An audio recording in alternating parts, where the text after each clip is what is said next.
Okay, this is lesson 3.3, common factors of polynomials. This is an extension of the last lesson where we learned about factors of whole numbers. So now we're going to take what we learned last day and apply it to polynomials. At the top here are the same two keywords we learned last time. A factor is a number that divides evenly into something, and the greatest common factor between two things is the largest term that divides evenly into both.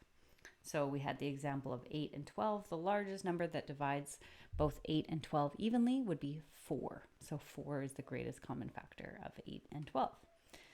The key idea of this lesson, and pretty much every lesson moving forward in this unit, would be that we're going to be factoring. And factoring is the opposite of multiplying when we're talking about polynomials. So we're going to be factoring here today. Oops, my circles ended up going in the middle of the words. There we go. We're going to be factoring today, and we're going to be always able to check our answer by then multiplying at the end. Okay. All right. So let's look at these binomials here. So first thing what we're going to do is identify the GCF, the largest number or term that will divide evenly into both terms. So we have 6n and 9. So if we look at the numbers 6 and 9, the largest thing that divides evenly into 6 and 9 would be 3. So there is no letter that's in common or variable that's in common in either term. So we'll just take the number 3 for our GCF. So what we're going to do is essentially divide each term by 3 and move it to the outside. So this is kind of, in a sense, you're pulling out something that's in common from both and writing it outside. And we're going to use brackets here and then write what's left over after we've divided each term by 3.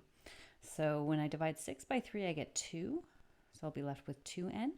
And when I divide 9 by 3, I get 3. So this is the factored form here.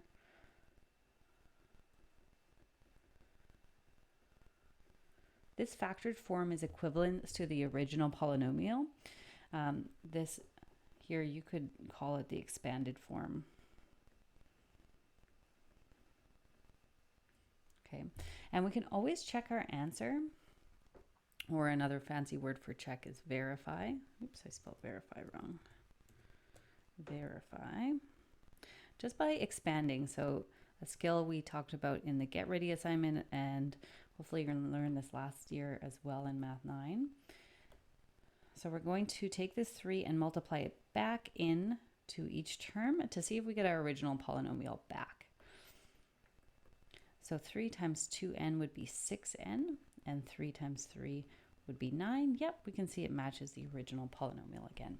Okay, when the polynomials get more complicated, the skill of verifying and multiplying it back in is going to be really important, because if there's lots of terms you're dealing with, especially if there's lots of negative signs and fractions and things like that, it's easy to make a small mental math error, and then verifying will be important to make sure your answer is correct and catch any mistakes. Okay, let's look at an example where the GCF involves a variable and a number.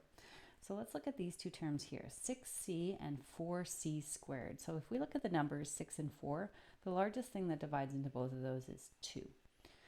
If we look at the variable parts of each term, we have 1c in this term and 2 c's in that term. So that means that they both have at least 1 c. So 1 c can be taken out of each term. So we're going to divide 2c out of each term because that's what's in common. That's the largest thing that I can divide out of each term evenly. So I'm going to take 2c and divide it into each term and see what's left. So on the outside of my bracket is going to be 2c. And then inside the bracket is going to be whatever's left over. So when I divide 6 by 2, I get 3. And c divided by c is 1. So that cancels out the c. And then over here for the next term, I'm going to have 2, since 4 divided by 2 is 2. And then c squared divided by c would be c. I have 1c left over when I take 1c out. Okay, so there we go. There's my factored form. So this factored form is equivalent to the original polynomial. The reason for factoring, it will come up later, but essentially there's lots of things you can do with a polynomial once you factor it. That's why we're practicing this skill. And we can always, again, verify by expanding or multiplying. So I'm going to take this 2c term and I'm going to multiply it into each term inside that bracket.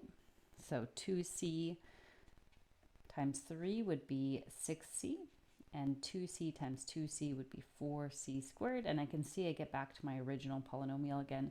Remember, this is called the expanded form. They are both equivalent. They mean the same thing, they're just written differently. Okay, last one's going to be a little bit tricky because now there's 3 terms and there's some negative signs involved. So it says factor the trinomial 5 minus 10z minus 5z squared and verify your answer by multiplying. So if you're feeling pretty confident, you can pause the video here and try this on your own. Otherwise, we'll do it together. So the GCF here would be, so there's not every term has a Z, so Z is not going to be involved in our GCF, but every term does divide nicely by 5. So 5 will be our GCF. So I'm going to take 5 and divide it out of every single term. So I'm going to be left with 5 on the outside, and then whatever the divisions equal on the inside here. So 5 divided by 5 would be 1. 10 divided by 5, and it's negative, so negative 2, and I still have a z there. And 5 divided by 5 is 1 as well. Now, since it's z squared, I don't have to put the 1 in front. Typically, if the coefficient is 1, we just leave it off, so we just write z squared. I do have to, however, write the 1 in that first term since there's no variable there next to it, so I just write 1. Okay, so that's my factored form. That's the answer, and we're going to verify. I'll just write here factored form, and we're going to verify by multiplying. So remember, factoring is the opposite of multiplying, so we can always check our answers by multiplying it back in, see if we get the original expanded answer back. Okay, so 5 times 1 would be 5. 5 times negative 2z would be negative 10z. And 5 times negative z squared would be negative 5z squared. And we get the original polynomial back. It matches, and remember, this is called the expanded form.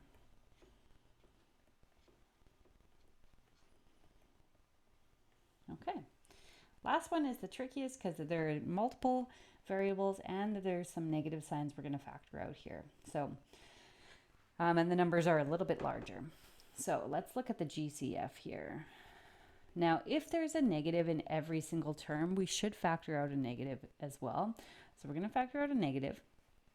We're also going to look at the numbers here. So 12, 20, and 16. Those can all be divided by 4. I don't think there's anything larger. No. So 4 would be the largest number I can divide into those evenly. Now let's look next at the x's. So this term has 3 x's, this one has 1, and this one has 2. So they all at least have 1 x that I can take out. I can't take out any more though because the middle term only has 1 x, so that's the maximum I can take out. And then if I look at the y's, this one has 1 y, this one has 2, and this one has 2. So 1 y would be the most I can take out. So every single term I'm going to divide by negative 4xy. So essentially I'm going to take out that from every single term. Divide by negative 4xy, 4xy. Now we might be able to see the advantage of factoring here in this question a little bit better. So when we factor, the numbers are going to turn much simpler and smaller. And then when we're working with these polynomials later on in different applications, it's much easier to work with them when the numbers are much smaller and simpler. Okay. So the first one, let's look at the numbers first. 12 divided by 4 would be 3. Since they're both negative, it turns to positive 3. X cubed, I have 3 x's. I took 1 away, so it's going to be x squared. And the y's completely cancel out. Next term, 20 divided by 4 is 5. The x's completely cancel out here. And I'm going to have 1 y left over when I take out 1. So far I have 3x squared plus 5y in the bracket. And last but not least, we have our last term. We have 4. I'm going to cancel out one of these x's and one of these y's. Okay, so there we go. There's my factored form.